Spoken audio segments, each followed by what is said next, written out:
So please tell us about your work for documenting the war crimes in Ukraine. As I know, there are about 26,000.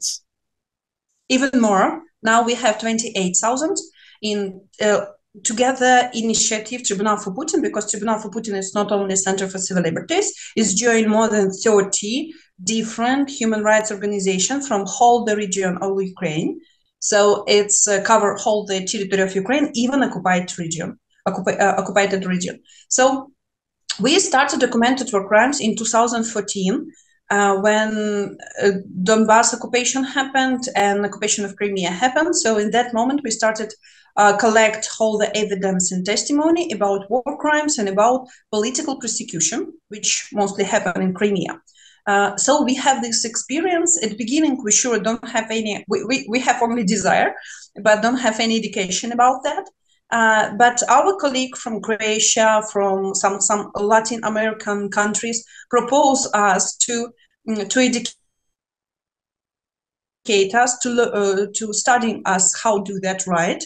And after our first field mission in Donbass, we accept their proposition and going to different Bosnian countries like Croatia, Serbia, Bosnia and Herzegovina, Kosovo, to study what kind of experience they have, what kind of methodology, and what kind of problems can be with that.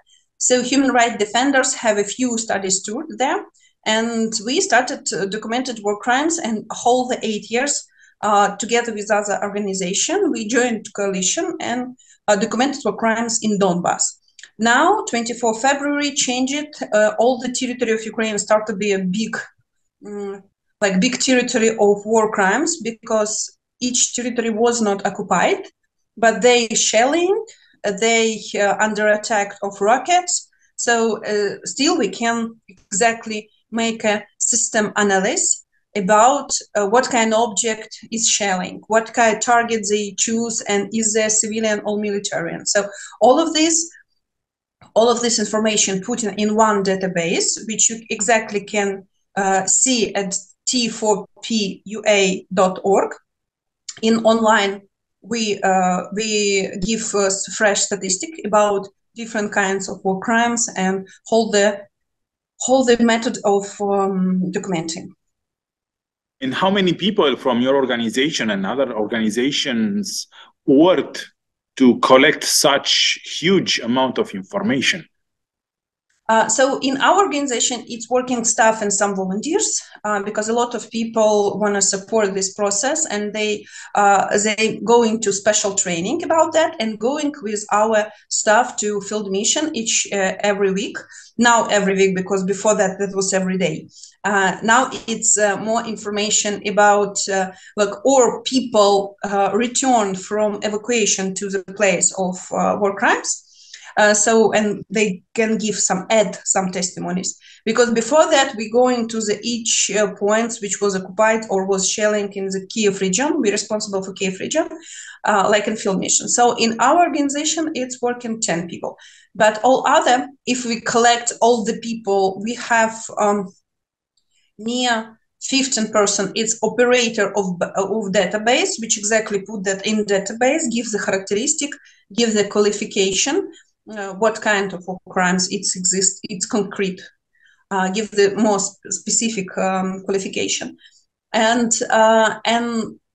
all other, I think it's near 70 from different organization, because different organization responsible for different region. For example, in Kherson region now 2 groups working, in Chernihiv, for example, 1 group working. So like it's near such collect, but a lot of people collect evidence and give us from foreign countries. I mean, for example, in Moldova, we have such group of people who met Ukrainians there and collect evidence and testimony from people who are refugees now in Moldova. And tell us, please, more about this project, Putin's Tribunal for Putin. What does this mean, and what's the goal of this project? One big idea is, if we are not stopped and don't give a justice, don't judge exactly these war crimes, it will be growing. because before Ukraine, that was Syria, that was Chechnya, that was Georgia, that was Moldova. So Russian forces do that in many places, in many countries, in many different operations, but nobody answers them. Nobody judge their war crimes, which exactly they now, in concentrate way, bring into the territory of Ukraine. So main idea, we need to give the judgment, we need to give the exactly justice for each person who's suffering from war crimes. So that means that whole the thousand of these war crimes need to be investigated and need to be put in the court, which exactly they give answers, who is guilty and who need to be arrested because of that. So that means that any Ukrainian or other justice system don't give this answer because it's too many cases. That's why we collaborate with International Criminal Court, which covers some of them brightness. But if we will speak about main idea, it's International Tribunal of Crimes of Aggression. International Criminal Court not cover it. We exactly don't have in the world any mechanism of international judgment who exactly covering this type of international crimes. Last time that was judging in tribunal, Nuremberg Tribunal and Turkey Tribunal after Second World War. So that's why it's important exactly have an international separate tribunal against crime of aggression. Crimes of aggression, it's exactly crimes of make a political decision, started a war.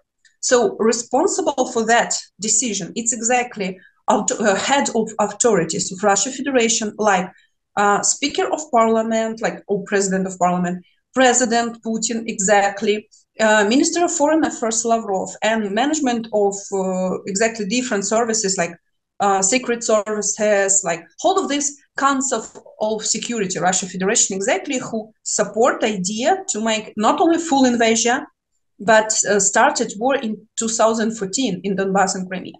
So that's really important, and we need to separate this model because we don't have it anywhere in international mechanism. But if we will speak about whole the thousand of episodes, that means we see it like collaboration between Ukrainian national judges and prosecutors and international representatives from countries which exactly have such experience, because we don't have it. Ukrainians don't have a war whole the independent time. So for us, it's new, and our prosecutor, our judges don't have experience really needed in this situation to judging such cases.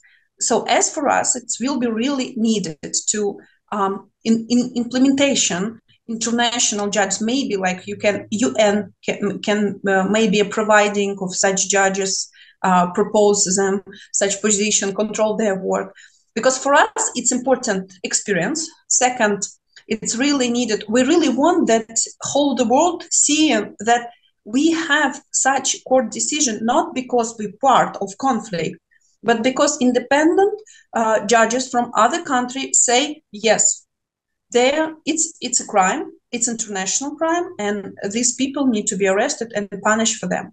Your goal is somehow not only to present the information, but also to create such a tribunal, such an international court. Yes, because whole the international mechanism before was not exist. Was the people who exactly were a people who exactly feel that we need to do that. So Ukrainians feel that it's our responsibility, because we same not react like neighbors. Sure, we react and support Georgians or Moldovians or so forth, but still we are not reacting such international big system, you know. So now we see this like our responsibility, push this process, lead this process to have this international tribunal. And you also proposed the expelling of the Russian Federation from the UN Security Council, where Russia has a veto vote. Yes, because it's special status. It's really interesting story, because a lot of countries whole the world, not only countries from Security Council of UN, but a lot of countries like think that Russia Federation equivalent USSR, because like before that was USSR, that was huge, and now it's Russia Federation, same huge. But USSR was 15 different republics, all of them. Now it's independent country. Belarus and Ukraine at the beginning have separate vote, separate voice in General Assembly of UN. But third voice of from Soviet Union time, that was USSR, like all together. And all other countries who, after broken of USSR, was going to UN, they they do that like a special procedure for that. Only Russia Federation just built like, okay, it's same like USSR, so they have hold the position which USSR before has. So it's really big problem for understanding that we don't have exactly procedure which Russia Federation passed to come in the place of USSR in the with voice who can make a veto in Council of Security. So that means that exactly Council of Security need to make some decision, because they have some in statute. UN, they have such position that country which exactly involved or who is exactly aggressor in some conflict, they can take a part in voting about this conflict. But still, Russia Federation blocked International Tribunal about MH17. Russian blocked a lot of different questions which exactly connecting with the security system. So now hold the security system blocked, international security system blocked, because Russia Federation have a right to put the veto, but exactly Russia Federation not confirmed that it's their rights after USSR. They use the right to veto any kind of decisions, but they don't respect the rules, the Charter of UN. And they break all of the rules, all of the international rules that maintain peace. In the same time, they want to keep their position in the Security Council. Yes, and it's a big problem, because you start to be like like a hostage of this situation, because it's showing that how vulnerable exactly this system when one member have a possibility block hold the decision. Council of Security, UN, it's only one mechanism to react to such situation like a war. Yes. So how it can be blocked? That means the whole international system of security is blocked. Yeah. Tell us about the feeling that you had when you find out that your NGO, your organization is Nobel Prize awarded this year. Oh yeah, that was really surprised. We're still a little shocked, because it's like, now we have a lot of job. We documented war crimes. We react for any situation around that. We have periodically, blocking our internet, our light, our electricity. And that moment, you just work. You do that only this. And one moment somebody told you, we see you, we give you Nobel Prize. You're like, what? But so it's really interesting, because first of all, we was really honored. It's totally that feeling that what you're doing, it's really important. And now it's like all the people know about that, not only you. It's really important. But Nobel Committee of Norway, they give really good decision from other sides. In Europe, have some problem with the role of civil society in prevention of war. A lot of civil societies, political party or some states don't care about opinion of civil society. And civil societies or like NGO organizations, they always trying to dog watch in such risk situation, like for example have a business with country who cut their own rights, human rights inside the country. It's Russia Federation or Belarus or other place. So, and for Norway Committee of Nobel, they trying to highlight exactly this role of civil society, even in such deep and concerning situation like regime Putin and Lukashenko, and like a war, which exactly this regime started. So our partners like Memorial and Vesna, which exactly Ales Bialiatski founded in 20 years before. So all of this, it's our usual partners in this situation. We work with them like a lot of years. We know each other, and all of them, they not only do, they not only sitting inside their country, they do a lot trying to stop this aggression. So for us, it's important that we are civil society. It's important that we are human rights defenders. So it's back again in the main discussion that human rights is system of prevention of war. If you like go into political compromise and like good like oil and gas prices, like give them possibility, don't be punished of cutting of some rights or freedoms of liberties. So in that moment, Nobel Prize putting that again in the main eagle, that guys, no, civil society, human rights defenders, and human rights standards, it's exactly what we need to keep the peace and prevent exactly such war. So it's huge responsibility, we feel it. And so we're really honored to be together with our partners here in this place. We hope that its attention help us like create this international mechanism of prevention of war much quickly and help to protect our partners in Belarus and Memorial, because you know that Ales Bialiatski, together with 5 other members of board of Vyazna, sitting in the jail. Bialiatski second time. That Memorial was blocked and was exactly cancelled their registration. And at the day when they was announced, they take exactly received the Nobel Prize, Russian Supreme Court take their property, main place where they keep hold the archive of crimes during the Stalin time.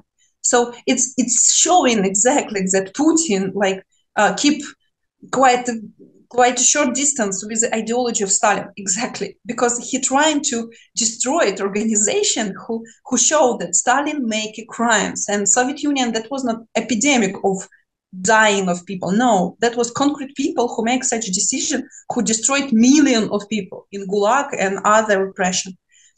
So I hope that it will be help them. Someone could say, look, that's why Russia is the next Soviet Union, because it has the same behaviors.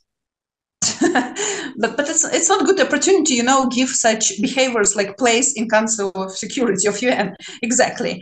So but it was let's say a cynical joke, but the behavior of Putin is quite similar with the dictatorial behavior of the Soviet Union. It's not only like Soviet Union style, but it's style of imperial monarchy. So when around of you decided that this country in your like sphere of interest, that's why this country need to act like you want. So it's like not respect independence, not respect the exactly sovereignty of each of this country. And it's not only with Ukraine, like Romania, Bulgaria, and Polish, Finland, Baltic country like Lithuania, Latvia, and Estonia. All of you remember that moment when Soviet Union decided that you need to act how they look like some situation. So we next generation of countries who exactly fighting now for our freedom and our respect by our self-independent, because it's still Russian Empire in different way. So still Russian Empire trying to be, a center of colonial empire, and that's why it's new colonial war, because we still trying, and Ukrainian society which exactly do that last 300 years, and now we have a possibility to be totally success in that, and broke all of these depending of Russia Federation. That's our main idea. We choose our way. That's democracy, respect of human rights, respect of rule of law. And that's why we are fighting with society, which exactly Putin created together with Lukashenko, where people don't have a possibility to manage their own lives because of propaganda, because of all of this corruption system, because the all oil and gas money, they not spent exactly for organized really comfortable country. No, Russian in totally uncomfortable country. People have, they are constructing missiles and tanks. Yes, so but they don't have a normal health care system. They don't have normal education system. People don't have enough money even pay their own like bills. Seriously, so it's not like we have a lot, so let's start at war. No, they don't have inside a lot. Only small group of people who exactly like around the Putin have a lot of huge numbers of money. That's all.